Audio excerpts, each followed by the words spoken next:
A Má pergunta o seguinte: por que quando eu fico nervosa a coceira da dermatite atópica piora? Olha, a dermatite atópica é uma doença que envolve sistema nervoso, né? Envolve acometimentos de fibras finas. As fibras finas são aquelas porções mais distais, mais terminais, né, dos nervos que nós temos. E quando a gente tem uma dermatite atópica, essas fibras finas são muito acometidas e, inclusive, até nós podemos utilizar substâncias bloqueadoras de sensação de fibras finas, como a gabapentina, como a pregabalina, que são substâncias que hoje estão sendo utilizadas no tratamento de dermatite atópica. Não que você deva utilizar isso por conta própria, mas eu só estou compartilhando isso a título de informações gerais. E certamente quando você tem um estresse emocional, quando você tem alguma coisa assim relacionada, né, você você acaba amplificando a sensibilidade já dessas fibras expostas e inflamadas previamente por causa da dermatite atópica, por causa da falta de proteção do epitélio dérmico, da derme, entendeu? Ou seja, a gente sabe que a dermatite atópica ela é uma doença multifatorial, ela é uma doença que é provocada por vários fatores, né, desde alergias alimentares, alergias aeroalérgenas, questões genéticas que fazem com que não haja uma produção adequada das chamadas proteínas de junção, como as filagrinas e claudinas, entre outras, né?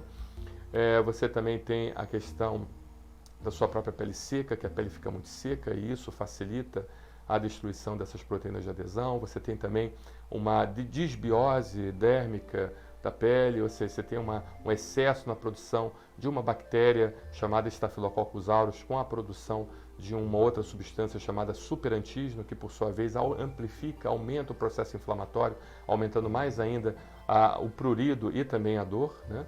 Então, certamente qualquer coisa que venha a favorecer a sensibilização, a fazer com que esses nervos fiquem mais sensibilizados, realmente vai aumentar o efeito de coceira, o efeito de dor, inclusive, tá bom?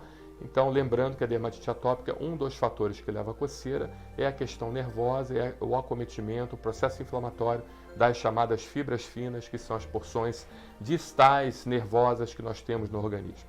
Tá bom, Mar? Então, essa é a explicação. Lembre-se que a dermatite atópica não é uma doença simples, é uma doença complexa, é uma doença difícil, uma das doenças mais complicadas de se tratar em alergia e imunologia e, consequentemente, o tratamento eficaz para a dermatite atópica sempre será uma avaliação eclética, né? Nunca um tratamento único, específico, uma bala de prata, como a gente assim pode dizer, né? A gente não tem uma bala de prata que melhora a dermatite atópica, ela precisa fazer um controle de ambiente, um controle alimentar, se por acaso você tiver algum tipo de hipersensibilidade alimentar, hidratar muito a pele, retirar o excesso de bactérias ruins, né? Melhorar a qualidade da flora epidérmica. Hoje inclusive, fala-se muito na hidratação com lisado bacteriano, porque o lisado bacteriano tem uma certa capacidade de modular essa flora bacteriana epidérmica, ou seja, tem muita coisa que pode ser feita, até a própria imunoterapia, que há 10 anos atrás, quem falasse que vacina poderia tratar dermatite atópica, praticamente perdia o registro médico, né? E a gente já falava isso corajosamente, né? Mas, infelizmente hoje, ou felizmente hoje, né, existe um consenso mundial mostrando que sim, a vacina, se você tiver uma sensibilidade, se você tiver uma IgE específica, um prick test positivo a determinada substância, você pode sim fazer uma vacina, uma imunoterapia dessensibilizante, principalmente para os aeroalérgenos, né? Os ácaros, o mofo, o pelo de animal. Pelo de animal ainda é um pouco controverso, mas o pessoal tem gente que faz. Você pode fazer justamente para mosquito, caso você tenha um prurigo estrófilo associado, ou coisas assim, tá bom? Um abraço, Mar, muito obrigado pela sua pergunta.